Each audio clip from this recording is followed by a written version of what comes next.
الحمد لله وكفى والصلاة والسلام على سيدنا ونبينا محمد المصطفى وعلى آله وأصحابه وبارك وسلم. أما بعد فأعوذ بالله من الشيطان الرجيم. بسم الله الرحمن الرحيم. يا أيها الذين آمنوا إذا لقيتم فئة فاثبتوا واذكروا الله كثيرا لعلكم تفلحون. وأطيعوا الله ورسوله ولا تنازعوا فتفشلوا وتذهب ريحكم واصبروا إن الله مع الصابرين. صدق الله خالقنا العظيم. وقال رسول الله صلى الله عليه وآله وسلم: الجنة تحت ظلال السيوف.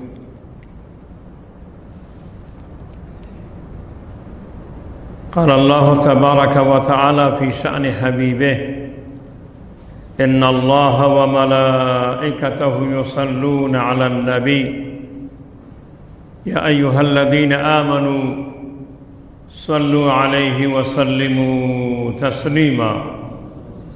اللهم صل على سيدنا ومولانا محمد وآله وأصحابه وبارك وسلم.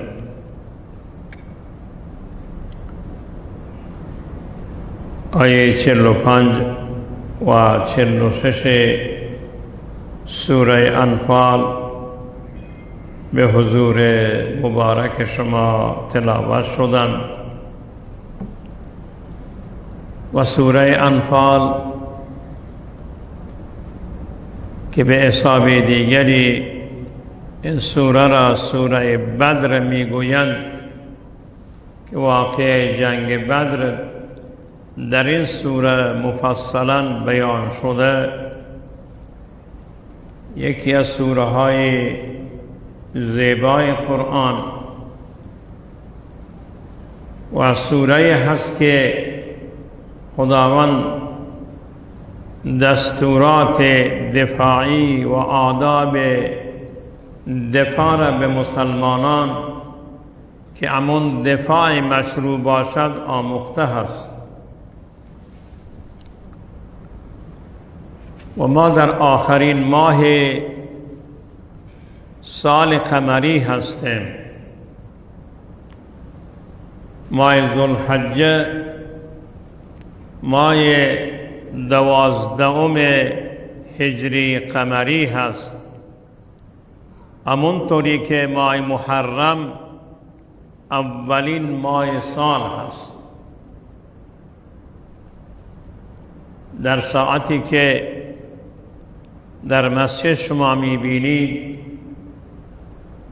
میبینید که اونجا سال را نوشته 1444، 12 روز بعد می شود 1445. امروز 18 ذوالحجه هست، 8 روز از عید قربان گذشته. آخرین ماه سال با قربانی کردن حضرت اسماعیل که خداوند به حضرت ابراهیم دستور داد که فرزند خود را قربانی بکنید، حضرت ابراهیم و حضرت اسماعیل هر دو تا برای این امر تسلیم شدند. حضرت ابراهیم وقتی به فرزندش گفت: انی ارا فی المنام انی اذبحک، من در خواب میبینم که سر شما را میبرم، و خواب انبیا وحی هست، الهام انبیا وحی هست. حضرت اسماعیل به پدرش گفت یا ابت افعل ما تؤمر ستجدنی ان شاء الله من الصابرین. من الصابرین میبینید. انجام بده اون چیزی را که به شما امر شده. از آخرین ماه سال ما با قربانی کردن و تصمیم گرفتن برای قربانی کردن حضرت اسماعیل هست و 18 ذوالحجه که امروز باشد مصادف است با شهادت حضرت عثمان ذوالنورین رضی الله تعالی عنه. حضرت عثمان صاحب 2 هجرت هست، هجرت به طرف حبشه و هجرت به طرف مدینه. به امرای رقیه که دختر گرامی حضرت رسول الله صلی الله علیه و آله و سلم بود، به دستور پیغمبر هجرت کرد به طرف حبشه رفت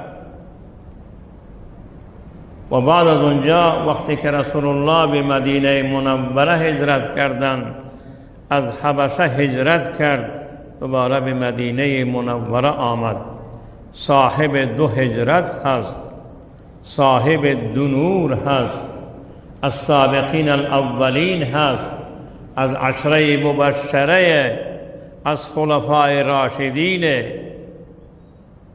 این مقام حضرت عثمان ذوالنورین.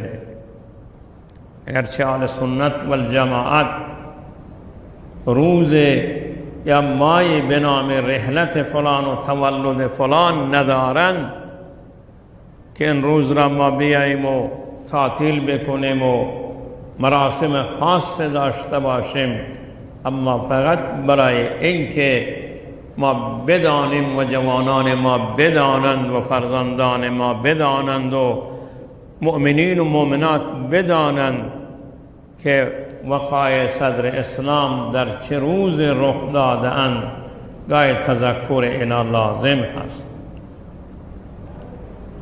با قربانی حضرت اسماعیل شروع شد و در 18 این روز شهادت اون خلیفه راشد که در مدینه منوره در محاصره قرار گرفت، همه اصحاب می گفتند ما می خواهیم که این کسانی که شورش کردند و اعتراض دارند، می دانیم که اعتراض اونا اعتراض درست نیست، اونا را می خواهیم یک گوشمال بدهیم.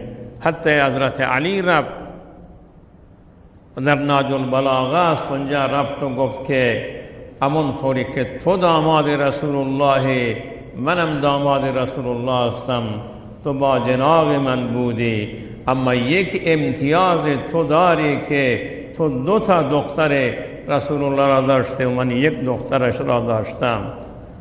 من میخوام که این افرادی که آمدن اینجا بنا حق تظاهر میکنن، شعار میدن، اینا را تنبیه بکنم.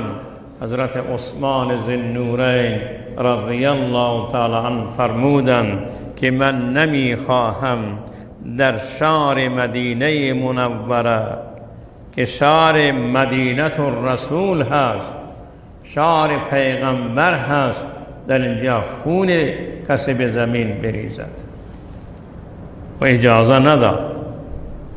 اونا بنا حق اگر خون من را میریزند مشکلی نیست، اما من نمیخواهم در این شهر پاک، در این شهر مبارک خون کسی به زمین ریخته بشود، ولو عقیده درست یا اعتراضش درست نباشد. اما من نمیخوام چنین چیز هرج و مرج در مدینه منوره رخ بده. این بود حضرت عثمان. ولی با شهادت اون این ما به پایان میرسد و شروع سال بعدی از ابتدای محرم هست. در اونجا چیزهای وقایع تاریخی هستند. در اول محرم روز شهادت حضرت عمر فاروق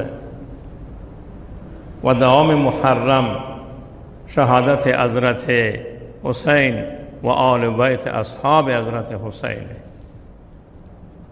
از دین اسلام از ما فداکاری می-خواهد و از ما قربانی می-خواهد. از این دو آیه که من بر شما خواندم، خداوند 5 قانون طلایی بسیار زیبایی را در اینجا ذکر کردند. یا ایها الذین آمنو 89 مرتبه در قرآن مجید یا ایها الذین آمنو آمده. اولین یا الذین آمنو در سوره بقره است. یا الذین آمنو لا تقولوا راعنا وقولوا انظرنا واسمعوا. اون ندای اول هست. آخرین ندام در سوره تحریم هست. یا ایها الذین آمنو توبوا الی الله توبة نصوحا. آخرین ندای این است که ای مؤمنان رجوع بکنید، توبه بکنید، برگردید به طرف الله با توبه بسیار خالصانه از گناهانتان توبه بکنید. اون آخرین ندا هست. و این ندایی که در اینجا آمده در سوره انفال، این ندای 49می ندا هست. 49 مرتبه از سوره بقره تا امین ندا خداوند یا الذین آمنو را تکرار کرده. 40 مرتبه دیگر هم این جمله تا سوره تحریم میاد. ندای قرآن، ندای رحمان، ندای هست که خداوند ما را راهنمایی می کند. عبدالله ابن مسعود رضی الله تعالی عنه می فرمایند، یکی میگویند من نصیحتی کن، بگو ارجه که الذین آمنو آمد به دقت مطالعهش میکن. اگر امر بود به جایش بیار، اگر نهی بود از اون اجتناب بکن. بهترین نصیحت امین نصیحت هست. ولی در اینجا 5 قانون طلایی خوب هستند. یک، ثبات قدمی در میدان دفاع، ثبات قدمی در میدان جنگ و دفاع هست. دفاع مشروع را همه انسان ها پذیرفتند. همه که برای خود ارتش درست کردند، همه که برای خود آمده اند و لشکر و فوج درست کردند. هدف این بوده که اونا از خود دفاع بکنند. این دفاع مشروع حق همه انسان هاست. حتی گیاهان دفاع مشروع دارند. اگر یک گیاهی که میخواد از زمین در بیاد جلوش مانع باشد، اگر بتواند اون را بر می‌دارد از سر راهش، اگر نتواند راه خود را انحراف میدهد تا به راه خود ادامه بدهد. حیوانات از خود دفاع میکنند، از محلی که خود حیطه و مکان اوناست از اون دفاع میکنند. یک حیوانی را اگر شما به اون لانه و به اون محلش تعرض بکنید، در جلوی شما می ایستد و تا پای جان از خود دفاع می کند. پس مسلمانان هم حق دفاع دارند. دفاع مشروع هست.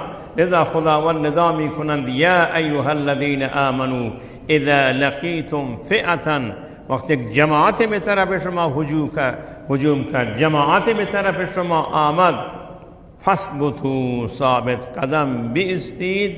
این اولین قانون، ثابت قدم باشید، فرار نکنید که فرار کردن در میدان جنگ جز گناهان کبیره است.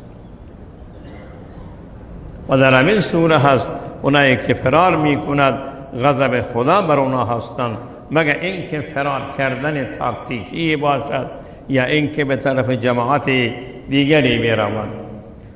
اول میگه فثبتوا، این قانون اول تم واذکروا الله کثیرا لعلکم تفلحون.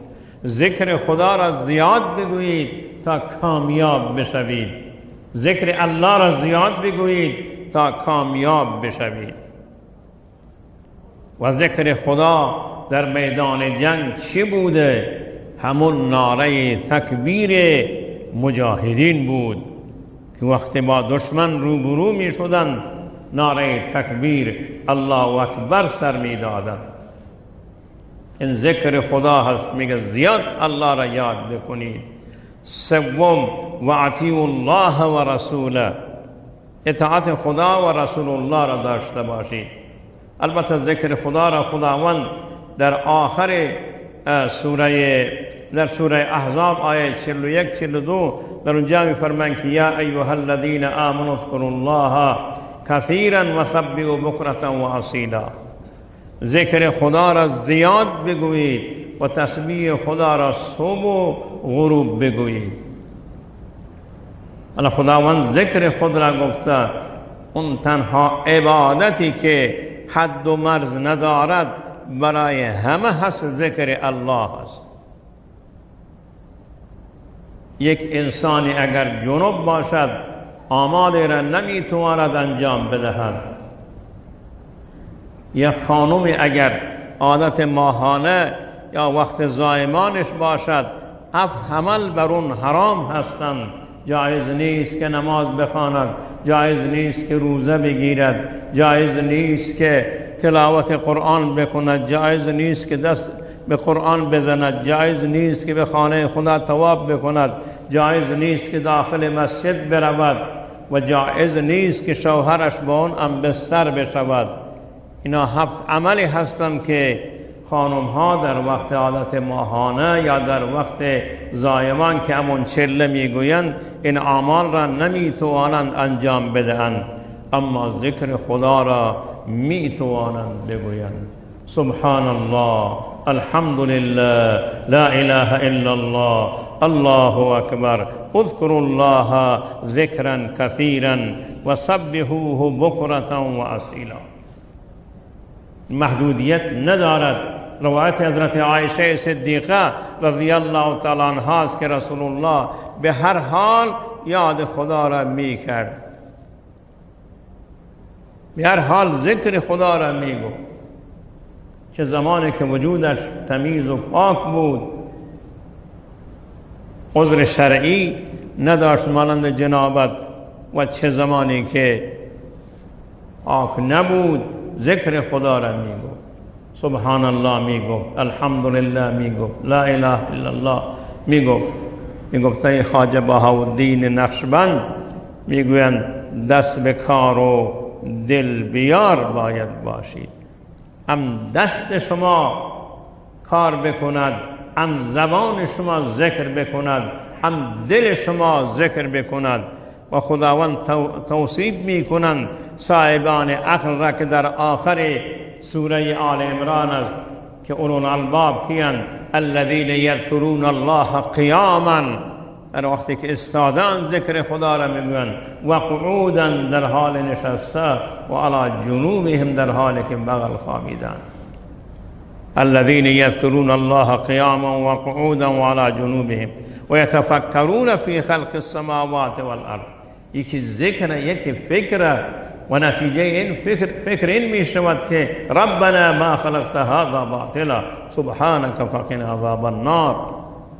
رسول الله وقتی که شب بلند می شدند برای نماز تهجد، عبدالله ابن عباس رضی الله تعالی عنهما می فرمایند که رسول الله این آیه آخر سوره آل عمران می خواند ان فی خلق السماوات والارض. این آیه را می خواند و بعدا فکر می کرد در خلقت آسمان و زمین. پس ذکر خداوند عام هست و در میدان جنگ هم باید ذکر خدا را انسان بگوید. دوم ذکر خدا هست. سوم دستور اطاعت الله و رسول الله هست و اطاعت از خدا و رسول الله فلاح دنیا و آخرت است. هم در دنیا انسان را کامیاب می کند و هم در آخرت کامیابه. در سوره نساء آیه 69 خداوند در اونجا که از مؤمنان توصیف میکنند میفرمایند که و من یطع الله و الرسول، هر کسی که اطاعت خدا و رسول الله را بکند فاولئک مع الذین انعم الله علیهم من النبیین و الصدیقین و الشهداء و الصالحین و حسن اولئک رفیقا. هر کسی که اطاعت خدا و رسول الله را داشته باشد، پس اینا در آخرت از مردن به بعد، از من موت به بعد، در عالم برزخ و در آخرت به امرای انبیا هستند، به امرای صدیقین هستند، به امرای شهدا و صالحین هستند. و حسن اولئک رفیقا.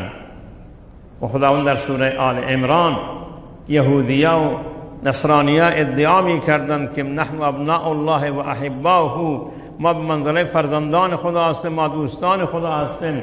الله ذوالجلال فرمودند که قل ان کنتم تحبون الله فاتبعونی یحببکم الله. از من پیروی بکنید خداوند وفاداش به شما میدهد. یکی یحببکم الله و دوم یغفر لکم ذنوبکم الله غفور. و پرسرشون که و اطیعوا الله و الرسول، اطاعت خدا و رسول الله را داشته باشید. مسئله ای که انسان را کامیاب می کند اطاعت الله و رسول الله است. و دستور چهارم این آیه که می فرمایند که و اطیعوا الله و الرسول ولا تنازعوا، با هم دیگر درگیری نکنید، با هم دیگر تنازع نکنید، با هم دیگر اختلاف نکنید. فتفشلوا، سست و زبون می شوید. و تذهب ریحکم، و غیرت شما از هم می پاشد. ماشین اگر لاستیکش پنچر بشود نمی تواند راه برود، نمی تواند که به مسیر خود ادامه بدهد. بچه ها بازی می کنند، توپی در اختیارشان هست، ناگهان توپ بادش خالی می شود. آیا می توانند توپ بازی بکنند؟ بازی خود را نمی توانند ادامه بدهد، برای اینکه بادش خالی شده. خداوند چیز تعبیر جالب دارد. همون طوری که یک لاستیک پنچر بشود، همون طوری که یک توپ پنچر بشود، بادش خالی بشود، نمی تواند که حرکت بکند. اگر شما هم اختلاف و تنازع داشته باشید، برایتان نمی توانید ادامه بدهید. و تذهب ریحکم. و دستور پنجم واصبروا، در میدان جهاد صبر داشته باشید. ان الله مع الصابرین، خداوند به همراه صابرین هست. اینجا معیت خاصه مراد است که خداوند با نصرت خود، با کمک خود به همراه شما هست. ان الله مع الصابرین واصبروا ان الله مع الصابرین. 60 خورده مرتبه لفظ صبر در قرآن آمده. بارها برای شما بیان شده که صبر در 3 میدان هست. صبر در میدان نبرد و جهاد، صبر در اطاعت خدا و رسول، و صبر در وقت مصیبت. در این 3 میدان شما صابر باشید و خداوند مع الصابرینه. اون معیت خاصه به جای خود که خداوند در سوره زمر می فرماند انما یوفی الصابرون اجرهم بغیر حساب. خداوند صابران را مزد می دهد بدون حساب. اینا 5 دستور طلایی بودند که الله ذوالجلال در اینجا ذکر فرمودند. و امروز ما می بینیم خسارتی که جهان اسلام دارد، خسارتی که به مسلمین وارد شده، همین تنازع، نزاع و چندستگی و اختلاف هست. امروز ما میبینیم که علامه اقبال جمله دارن شب پیش خدا بگریستم و زار، شب پیش خدا بگریستم و زار، مسلمانان چرا خارند و زارند، مسلمانان چرا خارند و زارند. ندا آمد نمیدانی که این قوم دلی دارند و محبوبی ندارند. محبوب حجازی را از دست دادند، دلی دارند و محبوبی ندارند. این اختلاف و چند دستگیز انتظ انگلیس و خارجیه هاست. اختلاف بیانداز و حکومت کن، یا اختلاف بیانداز و سروری کن، اختلاف بیانداز و براندازی کن. انتظ اونا هست.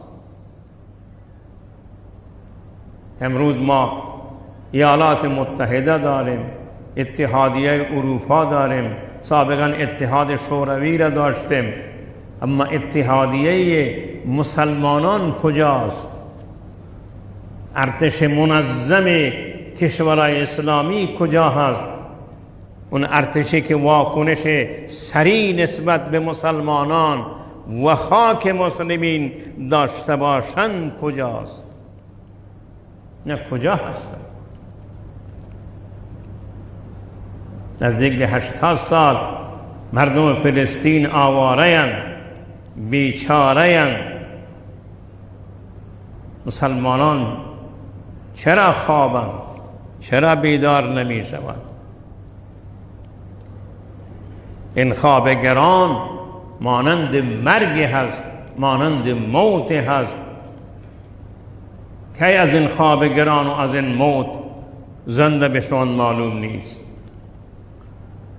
علامه اقبال جملات زیبایی دارند درباره همین که مسلمانان چرا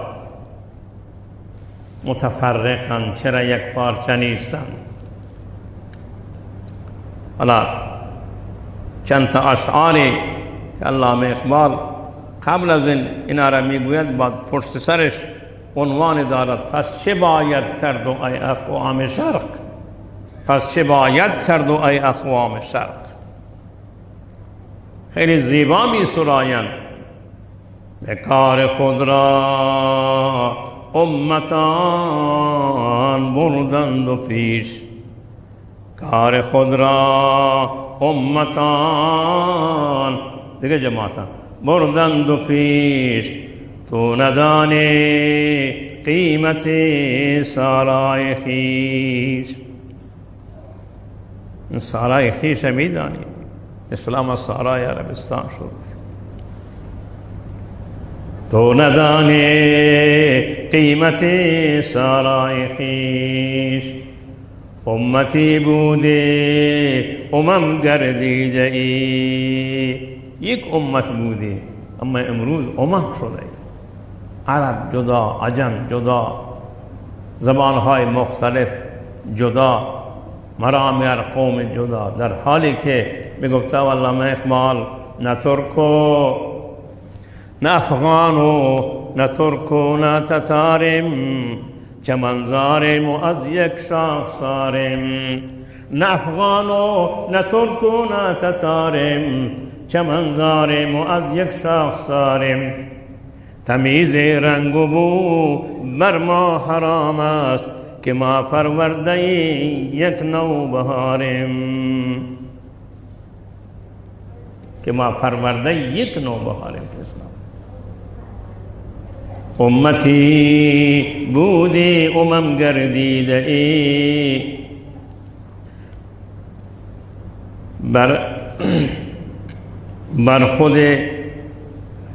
بر خود را خودی زهم پاشیده ای.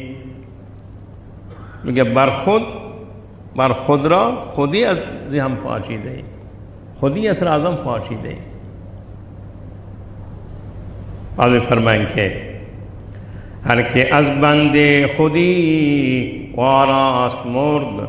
خودی را ویل نکنید، خود را ویل نکنید. هر که از بند خودی واراست مرد، هر که با بیگانگان پیوست مرد. با بیگانگان.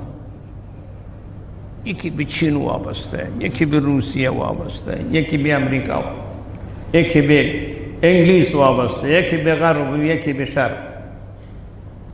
می‌فرمایند که هر که از بند خودی واراست و مرد، هر که با بیگانگان پیوست و مرد. آنچه تو با خویش کرده کس نکرد، آنچه تو با خویش کرده خویش نکرد. روح پاک مصطفی آمد به در. تکبیر!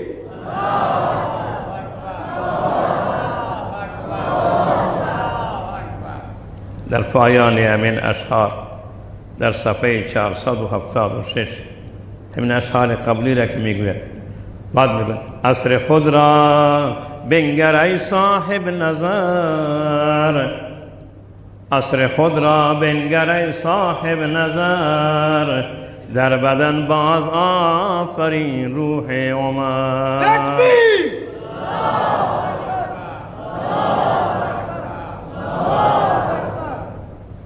امروز ما میبینیم که این اختلافات چه بلایی بر سر عراق آوردن، چه بلایی بر سر سوریه آوردن، چه بلایی بر سر یمن آوردن. هر که ساز خود را می نوازد. چه بلاهای بر سر امت مسلم آمد. نزدیک به 80 سال است فلسطینیا هاواره‌اند. سرزمین پاک فلسطین قبله اول مسلمین اشغال شده و ما با خود نزاع و درگیری داریم. مرد پیدا نشد مانند عمر فاروق، مانند خالد بن ولید، مانند صلاح الدین ایوبی که قبله اولین مسلمین را آزاد بگرداند تا مسلمانان در اونجا نماز جمعه برپا کنند. تکبیر!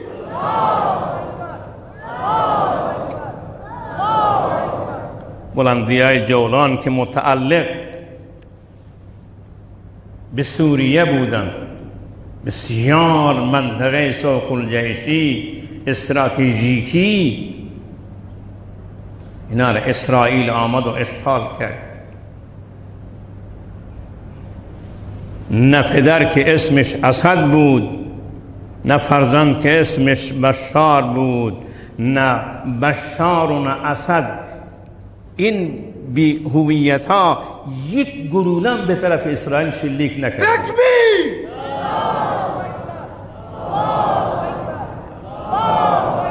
یکی صحبت میکرد، میگه ما سوریه رفته بودیم، قنیطره آخرین حصه کشور سوریه است، کوههای بلند جولان روبروی ما بودن. میگه حتی به ما توصیه کردن، اونا نیروهای اسرائیلی بالای اون کوها، توپ و تانک به طرف ما بود. گفت حتی با انگشتمون طرف اشاره نکنید که از اونجا میزنن. همین بود غیرت اسلامی. ما خود را کشتیم. در سوریه چه کسانی را کشتیم؟ هم دیگر کی بودن که دیگر را کشتن؟ در عراق چه کسانی را کشتیم؟ در یمن چه کسانی را میکشیم؟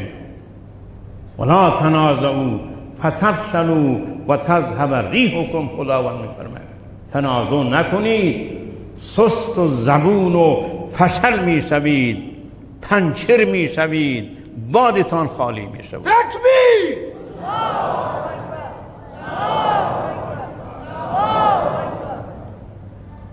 اردوگاهی داشتیم به نام جنین در کرانه باختری رود اردن. این فلسطینی‌ها فرار کردن، اونجا پناه بردن. اما این روزا میبینید که با اون پناهندگان که آواره هستند، پناهنده اونجا شدن، به اون آوارگان امروز رژیم صهیونیستی چه رفتاری دارد؟ چه اندازه اونا را به شهادت میرساند، چه اندازه اونا را نابود میکند. متاسفانه کشورهای اسلامی اگر به اونا یک اسلحه میدن، اسلحه‌ای که کارایی ندارد. اگر فلسطینی‌ها 2 نفر صهیونیست مهاجم را بکشند، اونا 2000 نفر میکشند. اون موشک و غیره یا در اختیار اوناست. من وقتی که اونا را میبینم در فیلم ها که شلیک میکنند، میگه اینا آبپاشند، بخش آبپاشی میکنند، یا اینا اسلحه جنگیه. این شرم است و ننگ است برای جان اسلام. اسلحه‌ای که ما داریم چی است، اسلحه‌ای که اونا دارن چی است. و امروز ما این قطعاً بدانیم که اون رژیم صهیونیستی ام روسیه پشتش هست، ام امریکا پشتش هست، ام غرب پشتش هست، همه در پشتش هستند و اون رابطه حسنه دارند. و متاسفانه این روابط میخوان در جهان اسلام هم با اون رژیم صهیونیستی روابط برقرار میشوند که من این را ننگی میدانم، کار خوبی نمیدانم. باید فلسطین آزاد بشود، باید مسلمانان فلسطینی آزاد بشوند. روز جمعه برای نماز جمعه و در نمازهای پنجگانه مشکلی داشته نباشند. و انسان وقتی که اون صحنه ها را میبیند، اون فیلم ها را، چندین سال قبل از این من گفتم من به این حکام مسلمین نفرین میکنم وقتی که زن فلسطینی را یا زن مسلمان را میبینم که زیر چکمه و پوتین های سربازان صهیونیستی لطفار میشوند و جیغ و داد میکنند. در کشتی یک تعارض یک زن مسلمان شد در زمان خلفای عباسی بود. و معتصما گفتون خانم، ای معتصم که تو ادعا داری که من رهبر مسلمین هستم، من خلیفت المسلمین هستم، تو کجایی که در کشتی به من توهین می شود؟ و امن و معتصما وقتی که به گوش معتصم بالله عباسی می رسد، ایالت سند پاکستان را می رود فتش می کند که مسلمانان و زنان مسلمان بی صاحب نیستند که شما در کشتی با اونا توهین میکنید.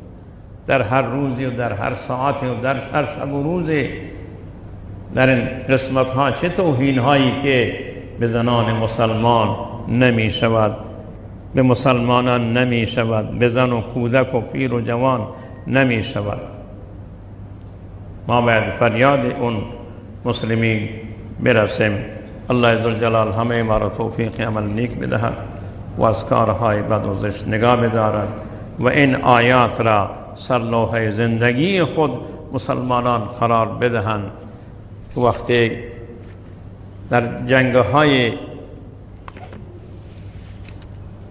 روم و فارس وقتی صحابه روبرو می‌شدند، امین آیات سوره انفال را خواندم و ابن کثیر درباره صحابه چه زیبا گفته. اونایی که مصداق اولین آیه هستند، مخاطب اولین آیه هستند. قال ابن کثیر وقد كان للصحابه رضی الله تعالی عنهم، صحابه رضی الله تعالی بودن فی باب شجاعت، در باب شجاعت و ایتمار به جا آوردن امر خدا، بما امرهم الله و رسوله و امتثال ما ارشدهم، به جا آوردن اون چیز خدا اونها راهنمایی کرده بود. ما لم یکن لاحد من الامم والقرون قبلهم، قبل از اونها نبوده، ولا یکون لاحد من بعدهم، بعد از اونها باشد. فانهم ببرکت الرسول، صحابه ببرکت صحبت رسول و طاعته فيما امرهم فتحوا القلوب والاقالیم شرقا و غربا فی المدة الیسیره، ام دلها را فتح کردند و ام کشورها را فتح کردند در مدت 30 سال. در مدت 30 سال فتح کردند. ما قلت عدد کم بودن به نسبت الى جیوش سایر الاقالیم من الروم، در مقابل ارتش مجهز روم بودن، ایران بودن، ترک بودن، سقالبه بودن، بربر بودن، حبوش حبشیا بودند و اصناف سودان در مقابل سیاه‌پوستان و قبط که مصریا بودند و طوائف بنی آدم. قهروا الجمیع حتی علت کلمت الله، همه را مغلوب کردند تا کلمه خدا همه جا جاری شد. و ظهر دینه علی سایر الادیان. خداوند 3 مرتبه میگه هو الذی ارسل رسوله بالهدى و دین الحق لیظهره علی الدین کله. 3 مرتبه این آیه را میگوید. در سوره توبه میگوید، در سوره فتح میگوید، در سوره صف میگوید، یا سوره جمعه که اشتباه نکنم. ولی میفرمایند که قهر الجمیع حتی علت کلمه و ظهر دینه علی سایر الادیان. 3 تمدن را مغلوب کردند، ایران و روم و مصر را. و امتد الممالک الاسلامیه فی مشارق الارض و مغاربها فی اقل من 30 سنه، کمتر از 30 سال. رضی الله عنهم و ارضاهم اجمعین. و حشرنا فی زمرتهم، خدا را ما بیامرای اونا حشر بکند، انه کریم وهاب. در تفسیر نمونه ضمن آیه واعتصموا بحبل الله جمیعا ولا تفرقوا، اونجا از اتحاد مسلمین صدر اسلام صحبت میکنند که در مدت 30 سال مشرق و مغرب، جنوب و شمال خاورمیانه را و کشورهای که امروز به نام کشورهای اسلامی هستند فتح کردند. الله عزوجل محبت صحابه را در دل ما بیارد، همونطور قرآن به ما تعلیم داده. والذین جاءوا من بعدهم، اونایی که بعد از صحابه میان میگویند و یقولون ربنا استغفر لنا ولاخواننا الذین سبقونا، خدا ما را مغفرت کن، برادران ما که قبل از ما جلوتر از صدر اسلام تا امروز رفتند. ولا تجعل فی قلوبنا غلا للذین آمنوا، و در دل ما غل و غش قرار نده. و ابن کثیر چه زیبا صحابه رسول الله را تعریف کرده. و همچنین صاحب تفسیر کابلی در ضمن من آیه من عبارت ابن کثیر را آورده و این تفسیر منیر است که من عبارت را از اون خواندم. و صلی الله تعالی و سلم علی